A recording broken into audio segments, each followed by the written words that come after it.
कश दृष्ट्वा रथम। नंद बाबा के द्वार में, नंद भवन के आगे रथ देखा।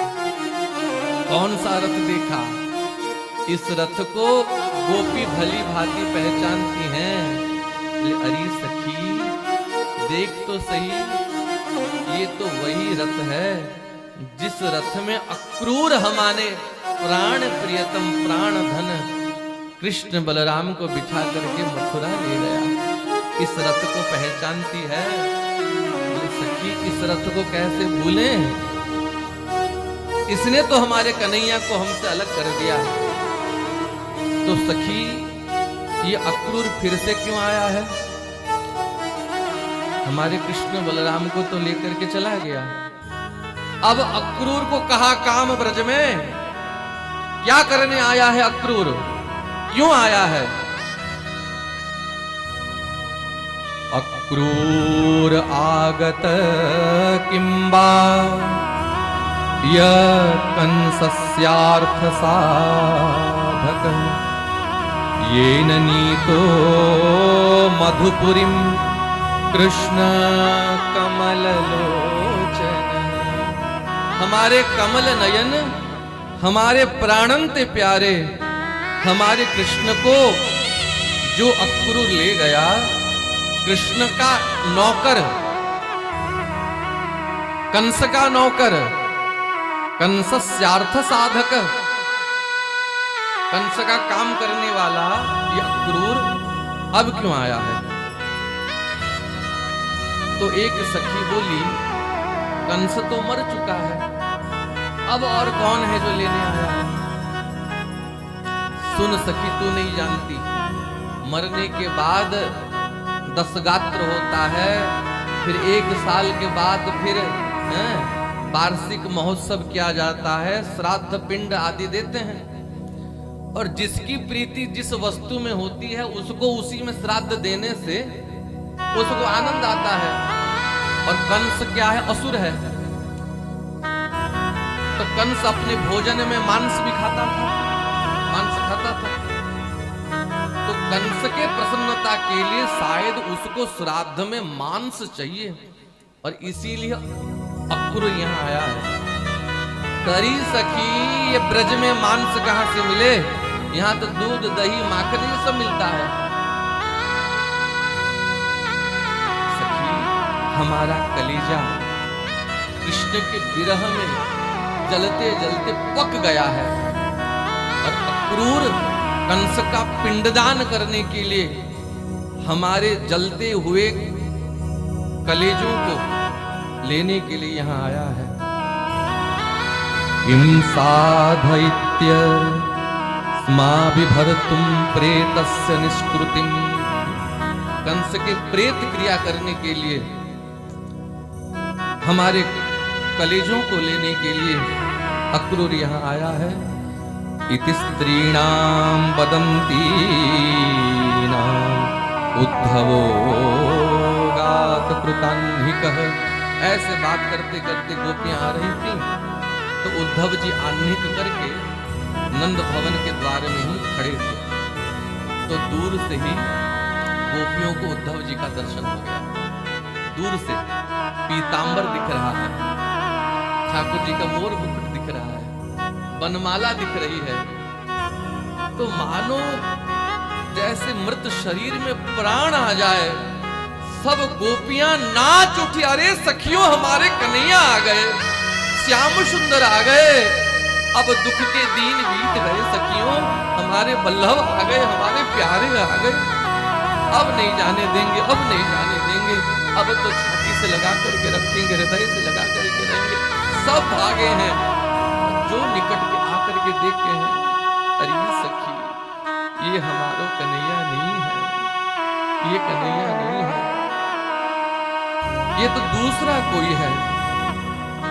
तम वीक्ष कृष्णानुचरं ब्रजस्त्रिय प्रलम्ब बाहुं नवकंजलोचनं पीतांबरं पुष्करमालिनं लसन्मुखारविंद मणिमृष्टकुंडलम। एकदम श्याम सुंदर जैसे झांकी है, कृष्णानुचरम वीक्षः, भगवान के दास को, अनुचर को, सखा को देखा। प्रलंब बाहु, जैसे ठाकुर जी की आजानुलंबित भुजाएं, ऐसे उद्धव जी के आजानुलंबित भुजाएं। नवकंजलोचन, ऐसे ठाकुर जी के जैसे नवीन खिले हुए कमल जैसे नयन उद्धव जी के। और पीतांबरम, पीतांबर पहने हुए हैं। पुष्कर मालिनम, पुष्कर कमलगट्टे का माला धारण किए हुए हैं। और मुखारविंदम मणिपुष्ट कुंडलम, मणियों के कुंडल चमक रहे हैं मुखारविंद में। देख करके गोपियां निकट आई। तम प्रस्रयेणा वनता सुसुकृतं सव्रीडहासे क्षण सुनृतादिभिः रहस्य पृच्छन्नुपविष्टमासने विज्ञाय संदेशहरं रमापते। आकर के सभी उद्धव जी को घेर लेते हैं।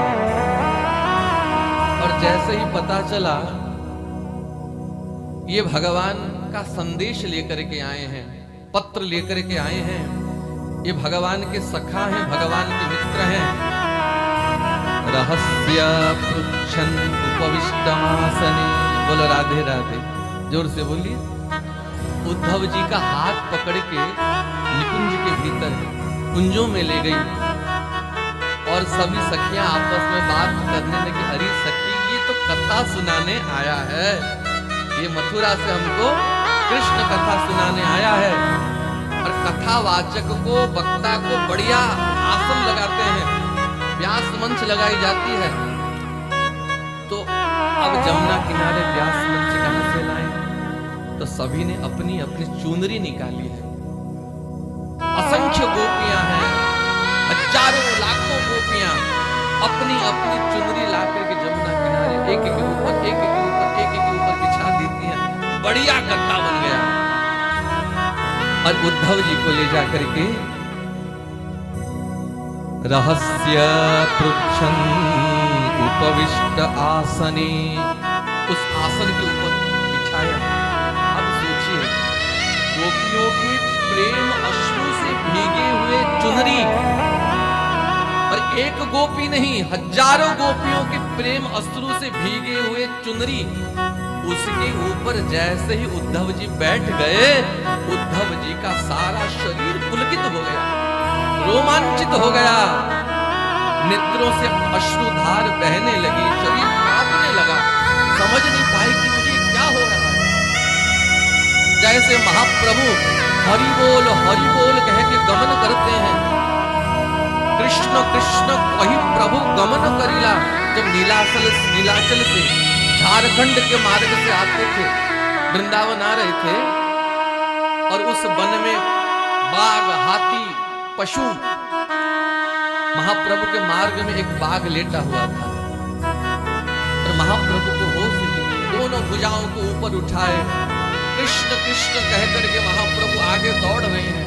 श्री बलभद्र भट्टाचार्य पीछे पीछे हैं कि महाप्रभु आगे बाघ है, महाप्रभु आगे बाघ है, संभाल के जाइए, संभाल के जाइए। आवेश में महाप्रभु आगे आगे गए और महाप्रभु का चरण उस बाघ के ऊपर पड़ गया।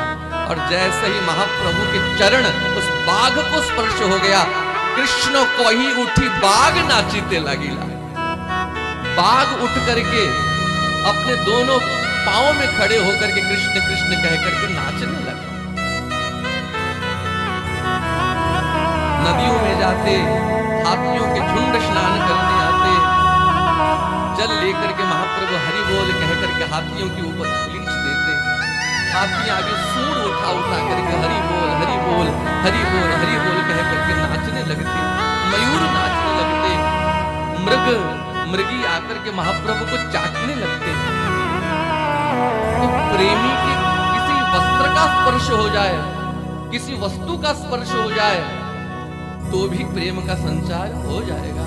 और प्रेम की आचार्या, गोपी प्रेम की ध्वजा, इनकी प्रेम से सिक्त लसित चुनरी की ऊपर जैसे ही उद्धव जी बैठ गए। अब क्या, वही इनको सब पाठ गोपियों ने पढ़ा दिया, सिखा दिया। अब उद्धव जी को श्री स्वामी जी का दर्शन हो रहा। लाडली लाल की जय। नील वसन पहिरे अपनी दृष्टि को नीचे किए, नेत्रों से झर झर झर झर अश्रु बह रहे हैं। निरंतर जीवा से कृष्ण कृष्ण कृष्ण कृष्ण कृष्ण कृष्ण नाम उच्चारित हो रहा है। गायन्त्य प्रिय कर्माणि रुदत्यश्च गतह्य तस्य संस्मृत्य संस्मृत्य यानि कैशोरबालयो काचिन्मधुकरं दृष्ट्वा ध्यायन्ति कृष्णसङ्गमं प्रियप्रस्थापितं दूतं कल्पयन्वेदमब्रवीत्। काश्चित एक कोई गोपी अपने प्रियतम की लीला को श्रवण कर करके विवल हो रही थी। ध्यायन्ति कृष्ण संगमः। जब गोविंद के साथ मिलन हुआ था निकुंज में, उस निवृत्त निकुंज में, उस मिलन को श्री जी याद कर रही थी।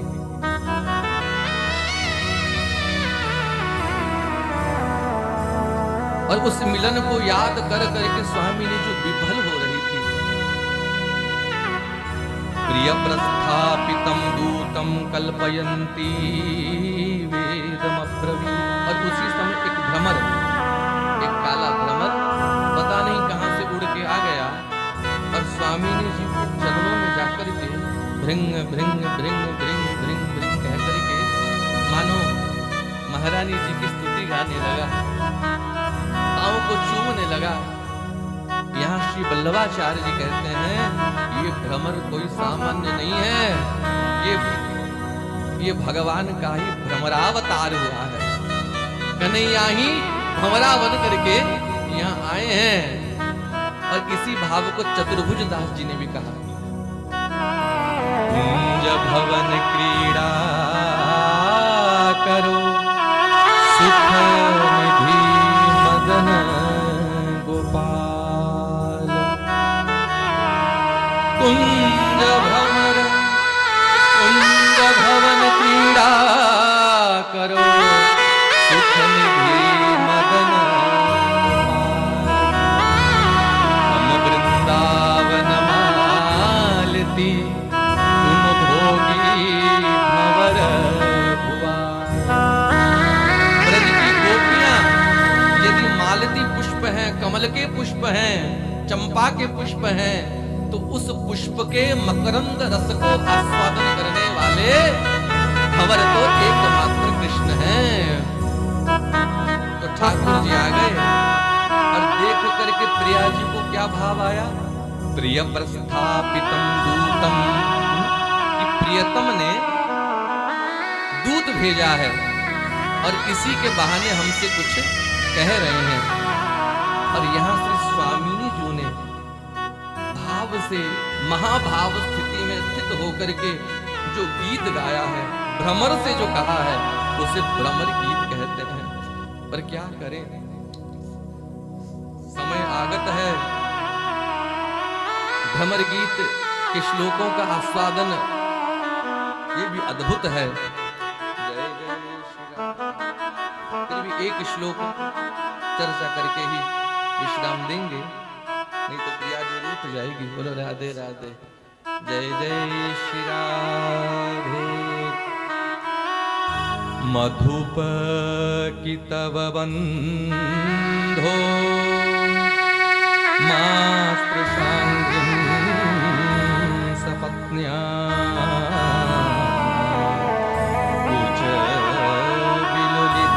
विलुलितमाला कुंकुम स्मश्रुभिन्ना बहतु मधुपतिस्तन मानिनीना